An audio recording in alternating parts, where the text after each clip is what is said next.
প্রত্যেককে জয় যিশু, প্রভুর শান্তি আপনাদের সভাপতি হোক। 25 ডিসেম্বর বাঙালিরা, ভারতবাসীরা কোনটা পালন করবে? বড়দিন না তুলসী দিবস? ভাই, যার যেটা ইচ্ছা সে সেটা পালন করুক। কেউ তুলসী দিবস পালন করুক, কেউ বড়দিন পালন করুক। আবার বিশেষ করে 1927 সালে 25 ডিসেম্বর বাবা সাহেব আম্বেদকর মনুস্মৃতিকে জ্বালিয়েছিল। তাই আজকে যারা জয় ভীম আছে তারা মনুস্মৃতি দাহন দিবসও পালন করে। তা যে যেটা ইচ্ছা পালন করে, কোনো অসুবিধা নেই। কিন্তু আমি বিশেষ করে বলতে চাই, বিশেষ করে বাঙালি বাবু এবং ইন্দ্রমিত্র তারা কি চেষ্টা করছে, বিশেষ করে হিন্দু খ্রিস্টানদের মধ্যে একটা বিভেদ তৈরি করার চেষ্টা করছে। আমরা কিন্তু কখনো বলিনি আপনি তুলসী পূজা করবেন না, কিন্তু আমি একটা ইনফরমেশন আপনাকে দিই।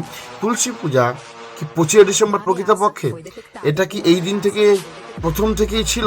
আপনি যদি দেখেন 2014 সালে আশারাম বাপু তিনি এই তুলসী দিবসটা 25 ডিসেম্বরে চালু করেন।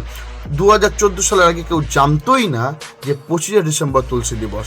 এই আশারাম বাপুকে একজন রেপিস্ট, যিনি মহিলাদের সঙ্গে খারাপ ব্যবহার করেন, রেপ করেছেন এবং তিনি জেলে আছেন।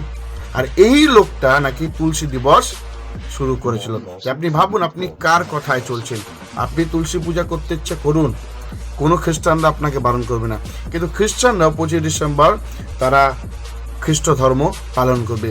ভারতবর্ষ সেকুলার, যে যাকে মানতে ইচ্ছা করে তাকেই মানবে।